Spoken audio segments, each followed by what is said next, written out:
Olá, você vai ver nessa edição do JBN que o número de obesos no Brasil aumentou. Em 2019, 1 em cada 4 adultos aqui no país estava acima do peso. Nós vamos conversar com uma endocrinologista sobre esse assunto ainda hoje.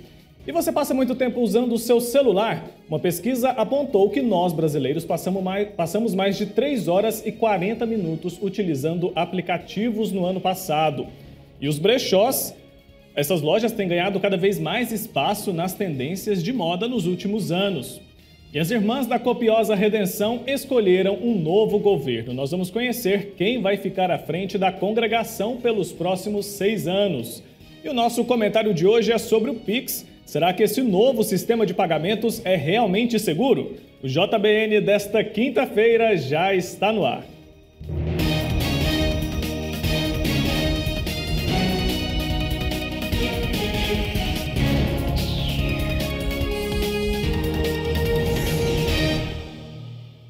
Já estamos no ar com o Jornal Boa Notícia de hoje. Muito obrigado pela sua companhia, você que nos acompanha em todo o Brasil. É um prazer estar na sua casa mais uma vez aqui pela tela da TV Pai Eterno.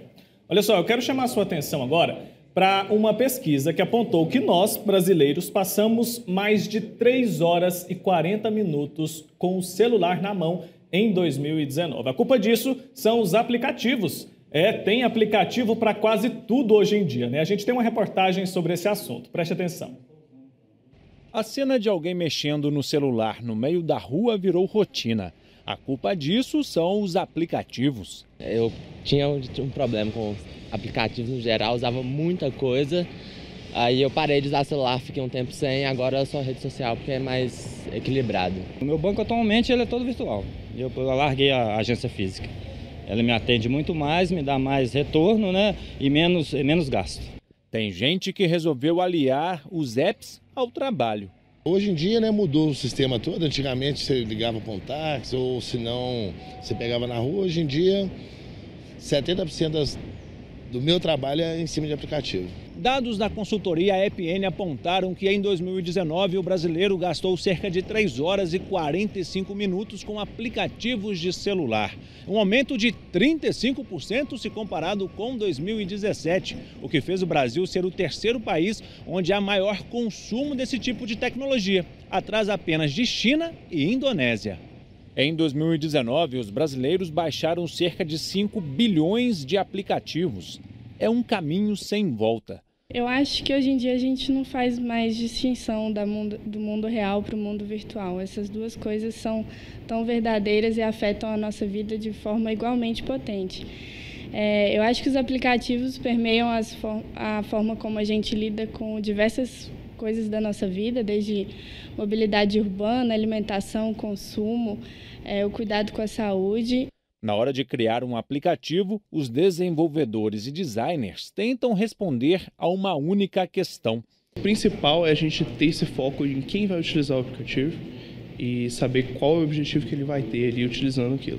E fazendo isso a gente traça uma jornada, onde a gente pega todos os pontos dessa jornada, quais são os pontos fáceis e os pontos difíceis. E através da tecnologia a gente tenta modificar e trazer isso de forma mais fácil e mais convincente para o usuário. Os aplicativos de finanças são os que têm atendido mais os interesses dos usuários e, por isso, são os mais baixados. Mas o mercado está aberto. Isso muito se dá à indústria de TI também, que sempre foi bastante aquecida aqui. E com essa indústria, diversas ferramentas vão aparecendo aí no mercado que vão chamando a atenção dessas pessoas.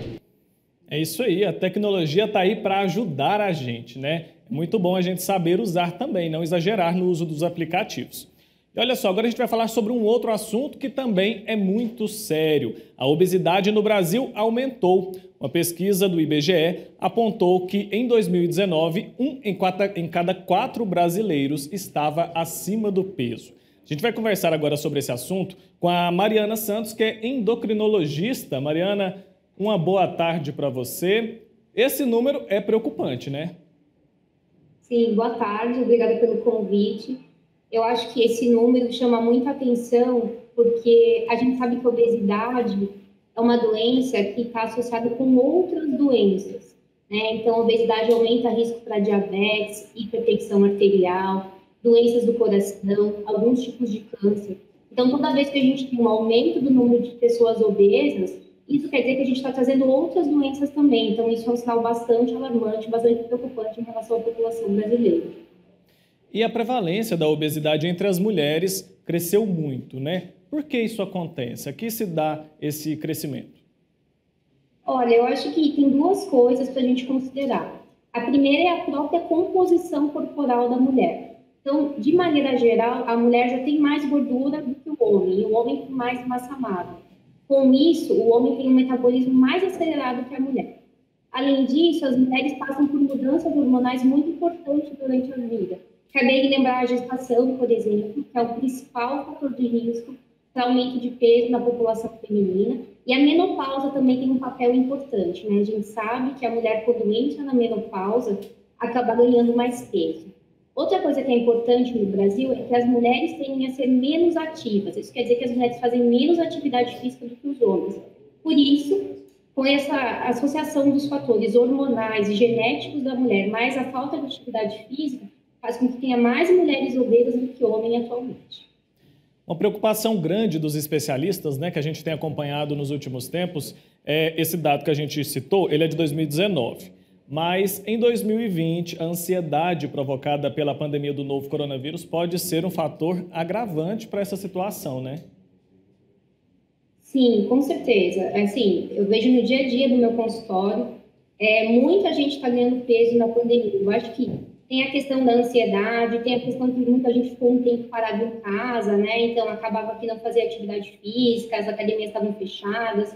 Além disso, o pessoal ficou mais ansioso, acabou descontando na comida. Então, a comida é uma válvula de escape dessa ansiedade. Então, com certeza, na pandemia, a gente teve um aumento de peso da população em geral. Então, talvez esse dado de 2020 seja ainda pior do que de 2019, com certeza. Entendi. E o que pode ser um agravante para a obesidade?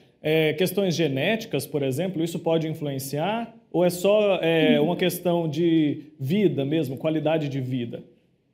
Então, a gente costuma dizer que a obesidade é uma doença multifatorial. Então, ela engloba esses fatores genéticos. Então, sim, existe uma tendência genética, às vezes toda a família está acima do peso, mas não é só isso que basta. Tem a parte comportamental que é muito importante. Então, a pessoa pode ter uma genética ruim, mas se ela tem uma alimentação saudável, se ela tem uma vida ativa de exercício físico, ela pode se manter no peso normal. E, ao mesmo tempo, se ela tiver uma genética que seja boa, mas mesmo assim ela tem um hábito de vida ruim, é possível que ela ganhe peso. Então, as duas coisas que contam. Não é só a genética e também não é só a alimentação ruim. Tem que ter as duas coisas para a pessoa ganhar peso. Existe até um paradoxo, né, doutora? A gente vê cada vez mais pessoas fazendo atividades físicas, indo aos parques, procurando médico, procurando uma alimentação saudável. Ontem mesmo a gente até falou sobre alimentação vegana aqui no jornal. E, ao mesmo tempo, o número de obesos está aumentando. O que a gente pode entender sobre esse cenário? Olha, eu acho que assim, o que tem acontecido no Brasil atualmente, talvez seja a mudança do padrão alimentar da população, né? Porque se a gente for pensar que algum tempo atrás a mesa do brasileiro era mais arroz, feijão, carne e salada, que é equilibrado, hoje em dia o brasileiro come muito mais fast food, come muito mais alimentos prontos, macarrão instantâneo, bebidas açucaradas. Então, acho que tudo isso atrapalha. Eu acho que a gente está começando esse fenômeno das pessoas se preocuparem um pouco mais com a saúde. Então, acho que agora está começando essa ideia da preocupação com a alimentação, está começando aí a ideia de fazer mais atividade física, como você mesmo falou desse paradoxo, mas nos últimos 10 anos eu acho que a piora foi muito grande, a piora do padrão alimentar, a questão do celular, né, de ficar muito tempo parado vendo o celular, em vez de se mexer. Então, talvez esse movimento que está começando agora, a gente vai ver uma repetição disso daqui uns 5, 6 anos. Né? Então, acho que ainda não dá tempo desse movimento de procurar uma alimentação melhor, de fazer atividade física que começou agora, ter esse refletido nas estatísticas. Eu acho que é essa a questão principal. Entendi. Eu já escutei pessoas dizendo, principalmente mulheres, que acho que vítimas, né, da desinformação, dizendo que precisam engordar uma quantidade de quilos para fazer a cirurgia bariátrica. Como que funciona esse procedimento cirúrgico? A gente sabe que, além da cirurgia, exige outros cuidados que eles devem ser tomados, né? A cirurgia bariátrica, ela não é para questão estética meramente, né? Não, com certeza não. Então, assim, a obesidade já não é um problema estético, né? Então, quando a pessoa tem um IMC, que é a relação do peso por altura maior do que 30, ela já está no quadro de obesidade. E essa obesidade pode ter vários problemas de doença, como diabetes, hipertensão e coisas assim. Em relação à cirurgia bariátrica, a indicação de cirurgia bariátrica é quando o paciente tem um IMC, que é a relação de peso pela altura, acima de 40. Então, ele tem um IMC de obesidade grau 3. Já tentou algum tratamento clínico, medicamentoso, dieta, atividade física por mais ou menos 2 anos, não teve um bom resultado nesse tratamento. Ou então, se a pessoa tem um IMC de 35, também é uma obesidade, porém, ele já tem alguma doença, como hipertensão, diabetes, algum problema do fígado, alguma esteatose hepática, alguma coisa assim. Nesse caso, a pessoa se qualificaria para fazer a cirurgia bariátrica. Mas como você disse, essa coisa de precisa engordar para fazer uma cirurgia bariátrica, não me parece ser o caminho, porque antes de engordar, seria legal você tentar emagrecer, fazer um tratamento clínico antes de pensar que você precisa engordar para fazer cirurgia. Não está certo esse raciocínio. Fazer o esforço inverso, né? E atrás sempre da saúde em primeiro lugar. Muito obrigado, viu, pelos esclarecimentos. Com certeza a gente tirou várias dúvidas das pessoas que acompanham a gente. Obrigado pelo seu tempo, tá? Eu que agradeço. Obrigada pelo convite. Tchau, tchau. Tchau, tchau. E olha, agora a gente vai mudar de assunto, vamos falar sobre o governo da Congregação da Copiosa Redenção. Esse mês é um mês muito especial, é considerado sagrado, né? Elas refletem sobre o carisma da congregação e também escolhem um novo governo em outubro. A reportagem é da repórter Daiane Rodrigues. Vamos ver. Foi realizado neste mês de outubro o capítulo geral da Congregação da Copiosa Redenção, um momento de graça e de efusão do Espírito Santo, que reúne as representantes de cada comunidade religiosa. O capítulo ele é composto pelas irmãs capitulares. Elas são as superioras das comunidades, as formadoras e as conselheiras. Essas são irmãs que elas já vão para o capítulo já sem precisar de uma delegação. Elas já são capitulares mesmo, né? E aí, dentro das nossas comunidades, é eleita uma delegada. Então, as próprias irmãs dentro da comunidade elegem uma irmã. Né? Dentro dessa comunidade aqui em Goiás, nós somos 7. Então, dessas 7, eu, como superiora da comunidade, eu já tenho o direito pelo meu ofício que eu exerço. Né? E aí, as 6 irmãs elegem uma irmã. Né? Eu quero que essa represente a nossa comunidade, vote por nós dentro do capítulo. Reconhecido como um tempo sagrado, o capítulo tem como finalidade vivenciar a espiritualidade e fazer com que os membros de cada comunidade possam refletir e discernir para orientar as outras irmãs que vivem do carisma da congregação. Além disso, é também momento de eleger um novo governo. Depois de todo momento de reflexão, de oração, e o nosso capítulo de um modo particular, nós tivemos 2 dias que foram, um dia com o padre Luiz César, que também é da Copiosa Redenção, que falou para nós sobre o nosso carisma, que tudo começa em Jesus Cristo, diante de Jesus Cristo, tudo por Ele e para Ele. Então, a doxologia do nosso carisma e também a cristologia, né? O Cristo que é o centro de nossas vidas. E é por Ele que nós estamos ali. E nós queremos escolher ali daquelas irmãs, né? Queremos escolher alguém que nos conduza como o próprio Cristo conduz a igreja. E aí nós escolhemos uma irmã. E existe todo um processo para que o nome da representante seja eleito. Vem uma lista das irmãs que podem ser eleitas dentro da congregação. E dessas nós fazemos alguns capítulos que se chama de prévia, dentro das próprias comunidades. E dessas saem 5 nomes. desses 5 nomes, lá dentro do capítulo nós escolhemos uma, né?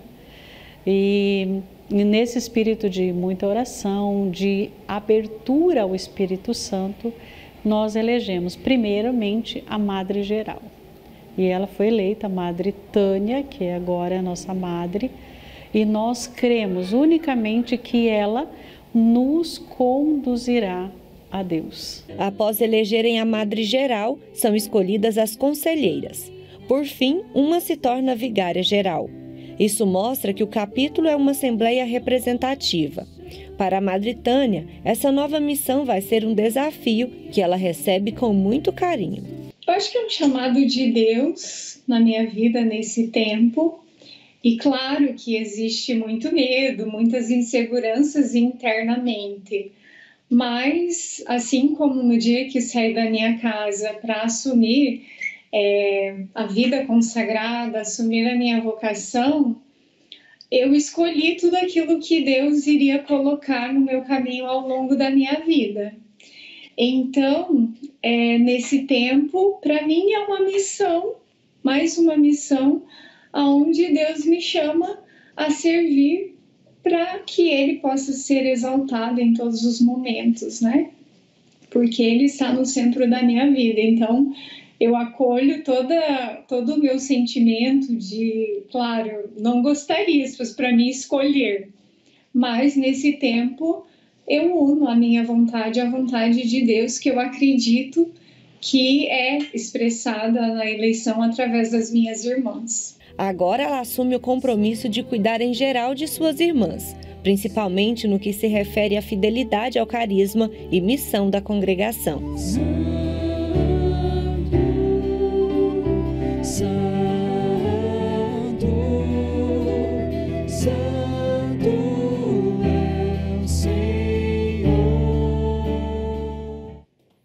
É isso aí, boa sorte à Madre Tânia, então, agora nesse novo chamado dela, nesse novo trabalho à frente da congregação. E olha, o Comitê de Política Monetária do Banco Central, o Copom, decidiu por unanimidade manter a taxa básica de juros a 2% ao ano. A decisão era esperada pelos analistas financeiros. Num comunicado, o Copom citou o choque de inflação sentido pelos brasileiros, mas amenizou dizendo que é temporário. Apesar disso, o Banco Central aumentou a projeção da inflação para o ano que vem, foi de 2,1% para 3,1%. E olha, agora a gente vai para o nosso intervalo bem rapidinho e daqui a pouco você vai conferir o nosso comentário de hoje, que é sobre o Pix. Será que esse sistema de pagamento é seguro ou não? Nós ainda vamos conferir as notícias que são destaque pelo mundo. Já já eu volto.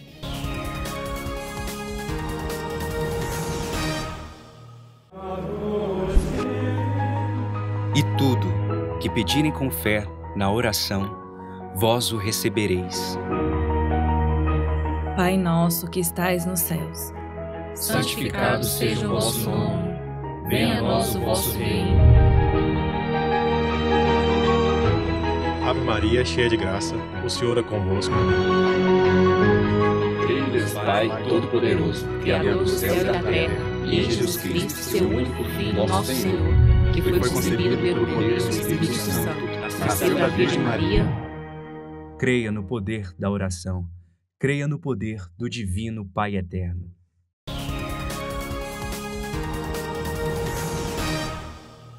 E já estamos de volta com o JBN de hoje. Muito obrigado pela sua companhia. Você que nos acompanha em todo o Brasil pode participar do nosso jornal. Nosso e-mail é o jbn@tvpaieterno.com.br. Ele está sempre à sua disposição para você enviar a sua sugestão de pauta, suas fotos, seu vídeo, o que você quiser ver aqui no JBN, você pode mandar por aí esse e-mail que está na sua tela, tá bom?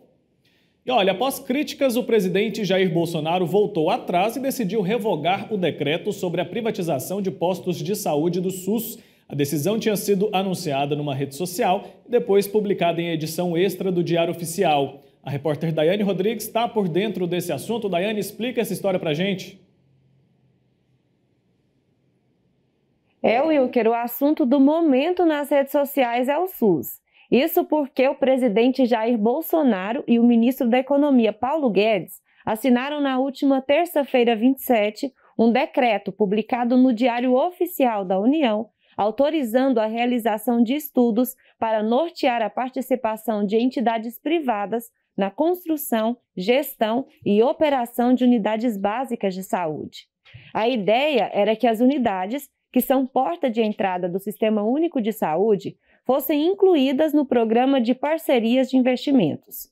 Porém, diante das inúmeras críticas, como você mencionou aí no estúdio, Wilker, ontem o presidente revogou o decreto. A mudança de ideia foi publicada em uma rede social do governante e depois em uma edição extra do Diário Oficial da União. Na postagem, Bolsonaro disse que a simples leitura do decreto em momento algum sinalizava a privatização do SUS. Mas não foi isso que os brasileiros entenderam, Wilker. Tá certo, Daiane, não deve ter ficado tão claro, então, para as pessoas do que se tratava, então, esse decreto, né? E olha, é momento da gente conferir o que é destaque no noticiário internacional. Acompanhe comigo. O presidente da França, Emmanuel Macron, anunciou nesta quarta-feira que o país voltará ao confinamento na próxima sexta, numa tentativa de conter a segunda onda do novo coronavírus que vem atingindo com força o país nas últimas semanas. Em pronunciamento na televisão, ele explicou que a medida vai durar pelo menos 30 dias, mas será menos restritiva que a adotada em março, no início da pandemia.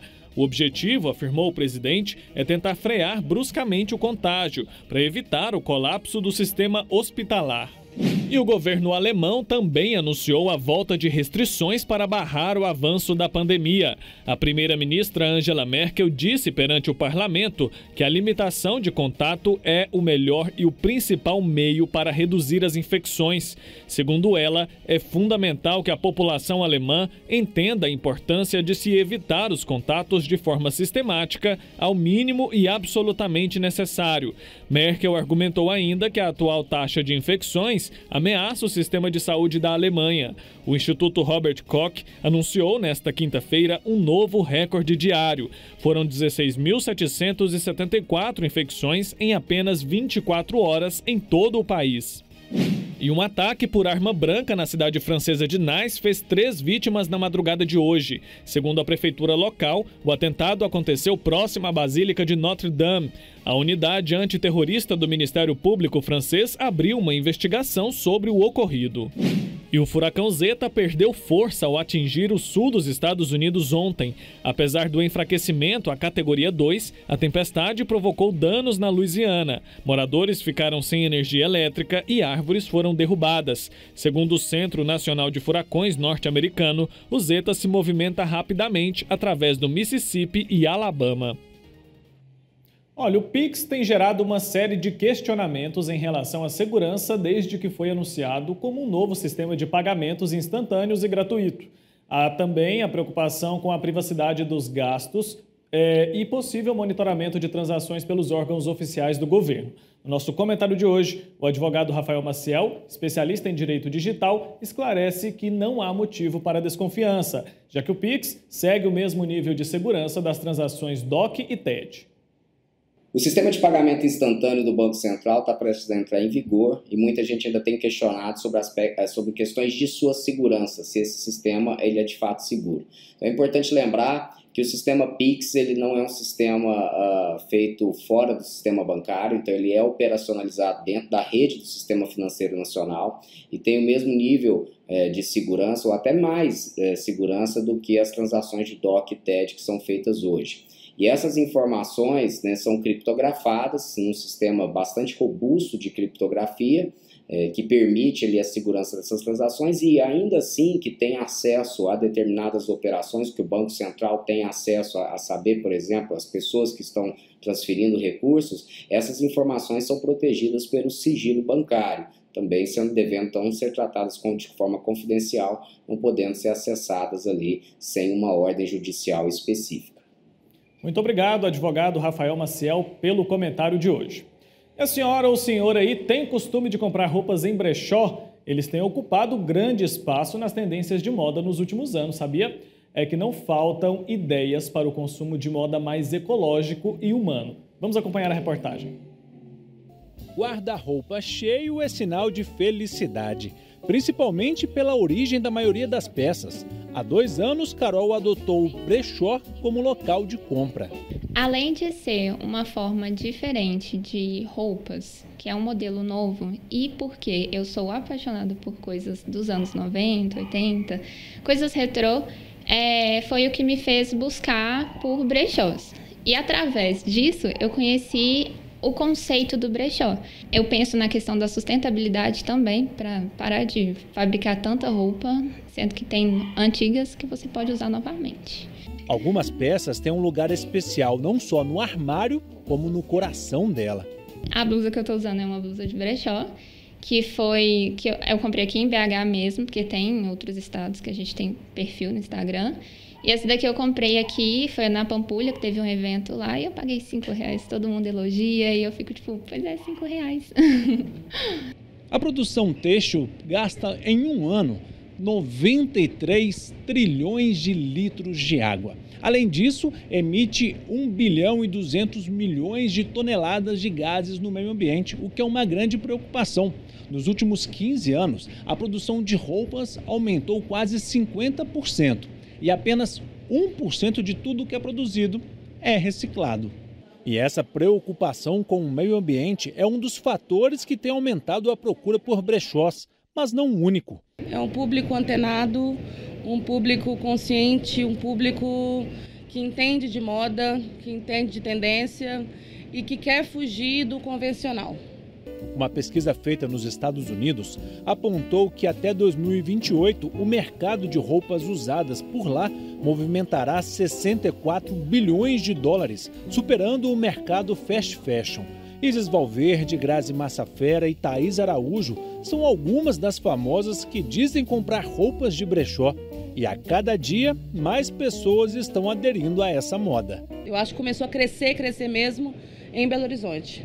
Muita divulgação em mídia social, muitos brechós também estão abrindo. Quando eu abri 8 anos atrás, a gente foi o primeiro. Viu aí? Dá para comprar bastante coisa bem barata, né, gente? Esse foi o JBN de hoje. Muito obrigado pela sua companhia. Amanhã eu tô de volta. Até lá.